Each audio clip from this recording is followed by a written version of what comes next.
ఇంతటి ఆధునిక ప్రపంచంలో ఈ కంప్యూటర్ యుగంలో కూడా శాస్త్రవేత్త అనేది ఏదైనా కనుగొనలేకపోయారు అంటే అది కేవలం రక్తం మాత్రమే. వేసవిలో రక్తదానం చేస్తే మనం అనారోగ్యం పాలవుతాం అనేది ఒక అపోహ మాత్రమే. ఇప్పటికీ కూడా బ్లడ్ సమయానికి అందక చాలామంది ఇబ్బందులు ఎదుర్కొనే పరిస్థితులు అవుతున్నాయి. ఇప్పటికైనా మనం ఒక బ్లడ్ బ్యాంక్ని స్థాపించాలి, శ్రీ యువసేన అనే బ్లడ్ బ్యాంక్ని. 2013 సంవత్సరంలో ఈ ఆర్గనైజేషన్ మా నుంచి దూరమైన స్నేహితుడి గుర్తుగా చేసిన ఒక మంచి కార్యక్రమంతో వచ్చిన ఆలోచనతో హెచ్ఐవి పేషెంట్స్కి, తలసీమియా కిడ్స్కి ఫ్రీ ఆఫ్ కాస్ట్లో బ్లడ్ అందజేస్తాం సార్. మానవ జీవనంలో రక్తం అత్యంత ప్రధానమైనది, ప్రాధాన్యమైనది. ఇటువంటి ప్రధానమైన రక్తాన్ని ఆపదలో ఉన్నవారికి, అవసరమైన వారికి అడిగిన వెంటనే లేదనకుండా శ్రీ యువసేన ద్వారా రక్తాన్ని సరఫరా చేస్తున్న శ్రీ యువసేన బ్లడ్ బ్యాంక్ నిర్వాహకులు డాక్టర్ బలం సతీష్ మనతో ఉన్నారు. మరిన్ని విషయాలను అడిగి తెలుసుకుందాం. సతీష్ గారు నమస్కారం అండి. నమస్తే అండి.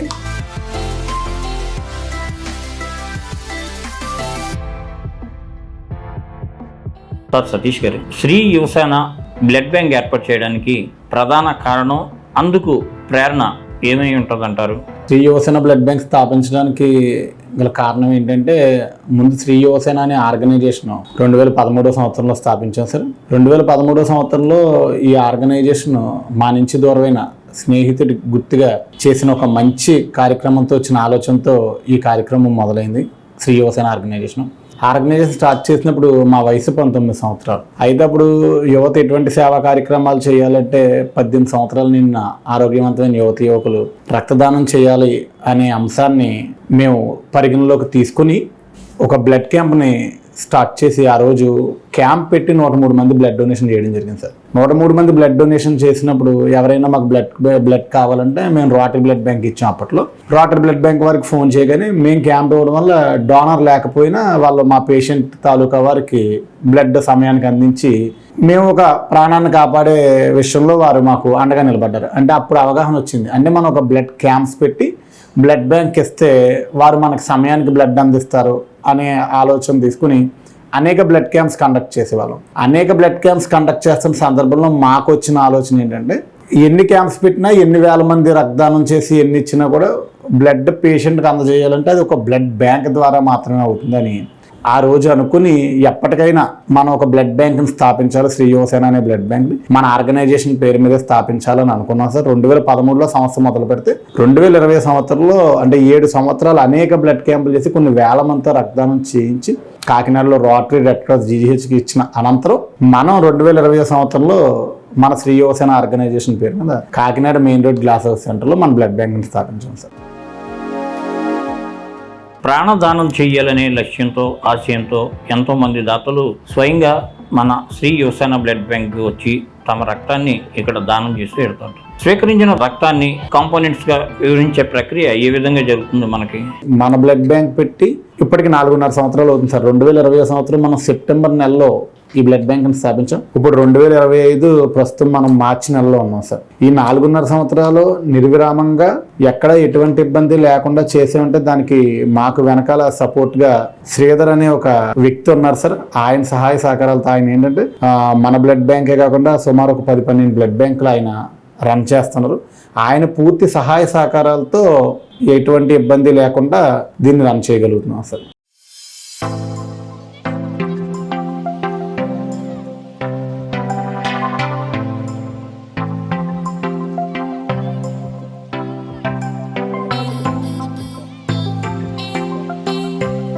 స్వీకరించిన ప్రతి రక్తం ద్వారా ప్లాస్మా, ప్లేట్లెట్స్, బ్లడ్ ఈ కాంపోనెంట్స్ని మనం ఏ విధంగా డివైడ్ చేయగలుగుతున్నామో, వాటిని నిల్వల ప్రక్రియ ఏ విధంగా ఉంటుంది? నిల్వ చేయడం అంటే ఇప్పుడు బ్లడ్ డొనేషన్ నుంచే మనం ఆర్డిపి, ఎఫ్ఎఫ్పి అనేది మనం డొనేషన్ చేసిన బ్లడ్ నుంచి వేరు చేస్తాం సార్.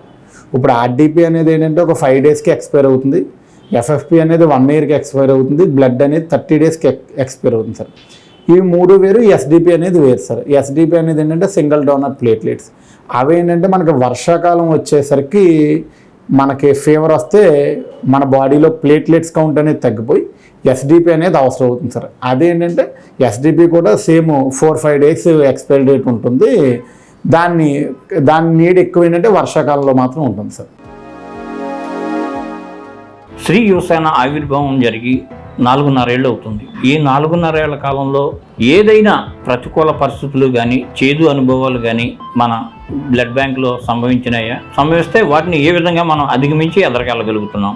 లేదు సార్, ఇప్పటివరకు ప్రతికూల ఘటనలు అయితే ఏమి ఎదురవ్వలేదు సార్. భగవంతుడి దయ వల్ల ఇక్కడ ఉన్న మనకి చుట్టుప్రక్కల ఉన్న ఆర్గనైజేషన్స్ కానీ, విద్యా సంస్థలు కానీ, ప్రభుత్వ సంస్థలు కానీ, మన స్నేహితులు కానీ, అన్నదమ్ములు అందరి సహకారంతో పెట్టిన రోజు నుంచి ఈ రోజు వరకు కూడా అంత సక్రమంగానే రన్ అవుతుంది సార్.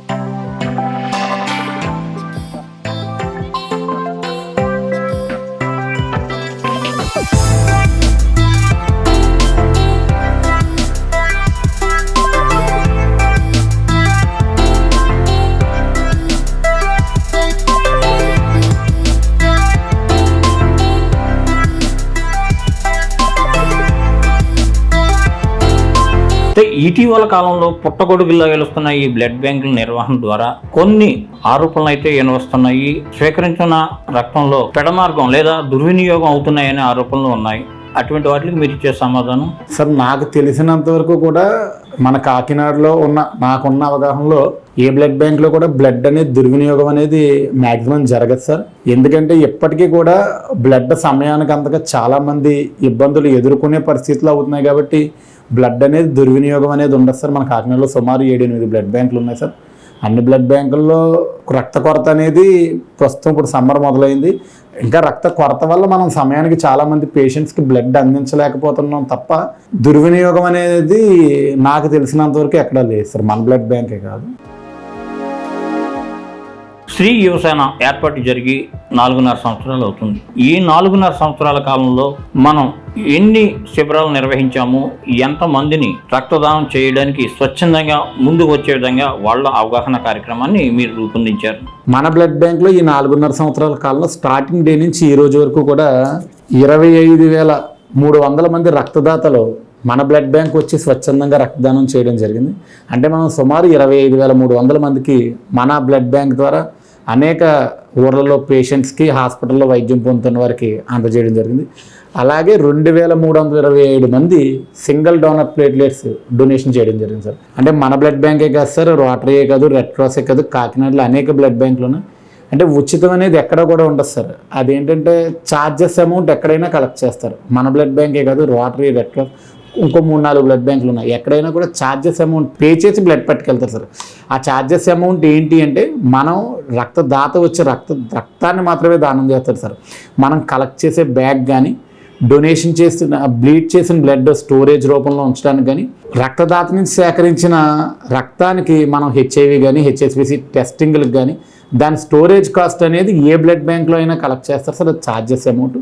ఆ ఛార్జెస్ అమౌంట్ ప్రభుత్వం అయితే 1,550 రూపాయల వరకు మాకు పేషెంట్స్ దగ్గర నుంచి కలెక్ట్ చేసుకోవడానికి మాకు ప్రభుత్వం ఇచ్చిన ప్రైస్ 1,550 రూపాయలు సార్. బ్లడ్ కావాలనుకున్న వారి నుంచి మనం డోనర్ని తీసుకుని 1,550 రూపాయలు తీసుకోమని ప్రభుత్వం మాకు ఆర్డర్స్ ఇచ్చింది సార్.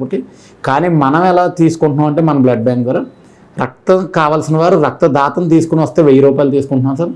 రక్తదాత లేరు అంటే 400 రూపాయలు ఎక్స్ట్రా కలెక్ట్ చేస్తున్నాం. మళ్ళీ రక్తదాతను తీసుకొచ్చేస్తే ఆ 400 కూడా తిరిగి ఇచ్చేస్తున్నాం సార్. ఆ ఛార్జెస్ అమౌంట్ అనేది ఎక్కడైనా కూడా ఉంటుంది సార్. ఆ ఛార్జెస్ అమౌంట్ తీసుకుని ఏ బ్లడ్ బ్యాంక్ నుంచి అయినా బ్లడ్ ఇవ్వడం అనేది జరుగుతుంది సార్.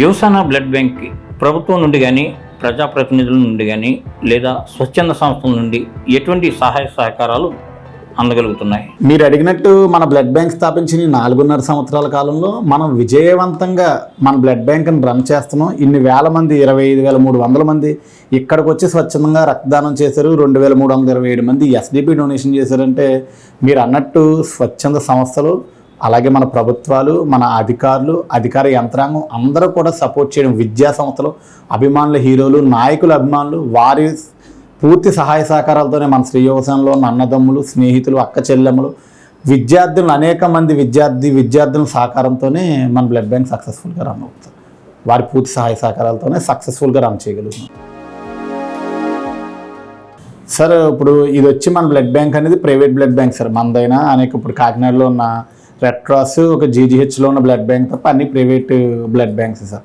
ఇదేంటంటే మేము ఎవరైతే ఈ బ్లడ్ బ్యాంక్ని స్థాపించామో మేమే దీన్ని ఇన్వెస్ట్మెంట్ అంటే మా డబ్బులతోనే మేము దీన్ని ఇన్వెస్ట్మెంట్ పెట్టిన బ్లడ్ బ్యాంక్ సార్. ఇది మనకేంటంటే మనం ఇచ్చే బ్లడ్ నుంచే మనకు వచ్చే పైన కొంచెం ఛార్జెస్ అమౌంట్లోంచే మనం దాన్ని ఇచ్చేయడం జరుగుతుంది సార్. సార్ ఖచ్చితంగా సర్వీస్ పరంగానే చూస్తాం సార్. అంటే ఇప్పుడు మాకు ప్రభుత్వం ఇచ్చిన ప్రైజ్ 1550 రూపాయలు సార్, మేము తీసుకుంటున్న ప్రైజ్ 1000 రూపాయలు సార్.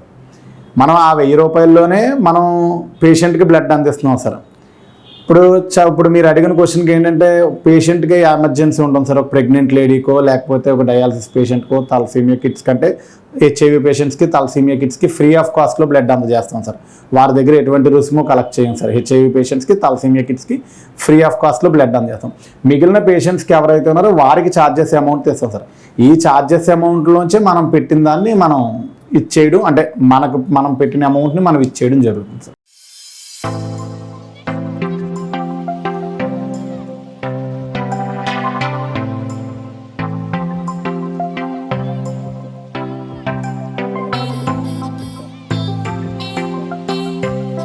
యువసేన బ్లడ్ బ్యాంక్ ఇంకా విస్తరించే విధంగా ఏ విధమైన ప్రణాళికలు చేపడుతున్నారు? ఖచ్చితంగా ఉంది సార్. అంటే ఏం లేదు సార్, బ్లడ్ క్యాంపులు పెరగాలి సార్. సమయానికి అడిగిన వారికి మనం బ్లడ్ అందించాలి. బ్లడ్ అందించాలంటే బ్లడ్ డొనేషన్లు ఎక్కువ జరగాలి సార్.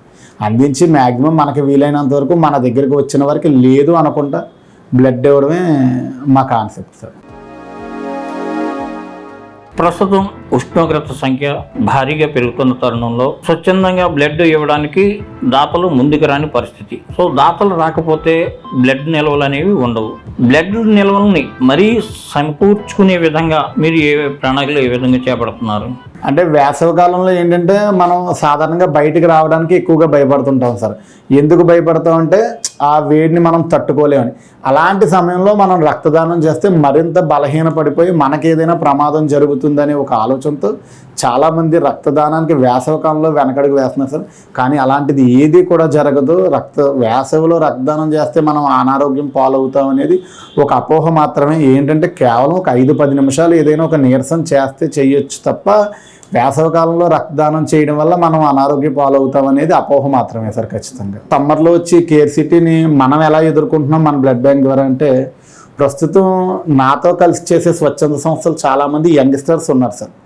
వాళ్ళని మోటివేట్ చేసి వాళ్ళ ద్వారా బ్లడ్ క్యాంపులు ఆర్గనైజ్ చేసి, ఇప్పుడు మనకు ఆల్రెడీ మార్చి సార్, ఇప్పుడు ఎండలు చాలా తీవ్రంగా ఉన్నాయి. ఏప్రిల్ కానీ మే కానీ జూన్ కానీ ఒక 4 నెలలు చాలా తీవ్ర ఇబ్బందులు ఎదుర్కొంటాం సార్. ఈ సమయంలో ఏంటంటే యూత్లో ఎవరైతే యాక్టివ్గా ఉన్నారో వాళ్ళని మోటివేట్ చేసి వాళ్ళ ద్వారా క్యాంపులు కండక్ట్ చేసి వాళ్ళ నుంచి రక్తాన్ని సేకరించి ఎవరైతే నీడ్ ఉందో వారికి సమయానికి అందించేలా ఈ 4.5 సంవత్సరాలు మనం ఈ ఒక్క స్వచ్ఛంద సంస్థలో యువత ఎవరైతే రక్తదానానికి స్వచ్ఛందంగా ముందుకు వస్తున్నారో వారి పూర్తి సహాయ సహకారాలు వారి బ్లడ్ డొనేషన్ ద్వారా మీరు చెప్పిన సమస్యని అధిగమించగలుగుతున్నాం సార్.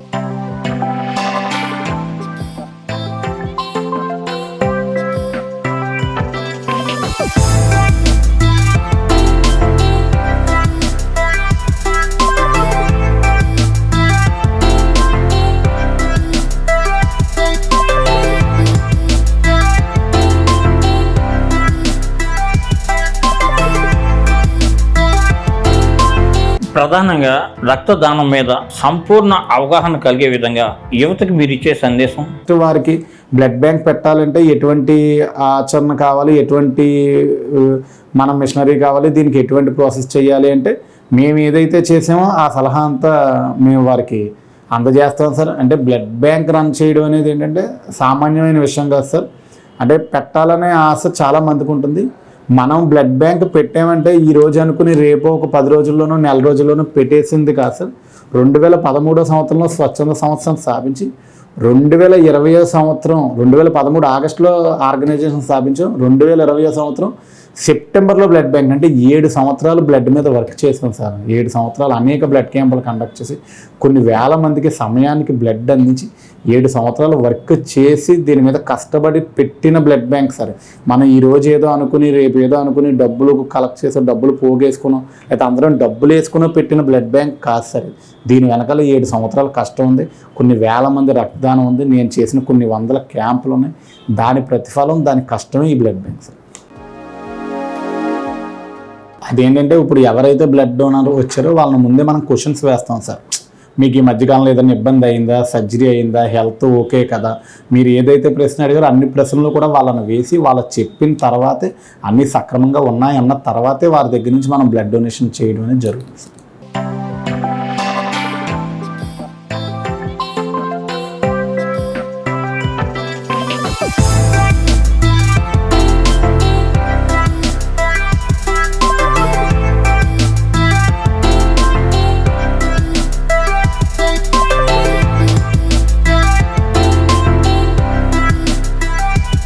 పద్దెనిమిది సంవత్సరాలు నిన్న ఆరోగ్యవంతమైన యువకులు ప్రతి ఒక్కరూ కూడా స్వచ్ఛందంగా రక్తదానానికి ముందుకు రావాలని నేను మనస్ఫూర్తిగా చేతులు జోడించి కోరుకుంటున్నాను.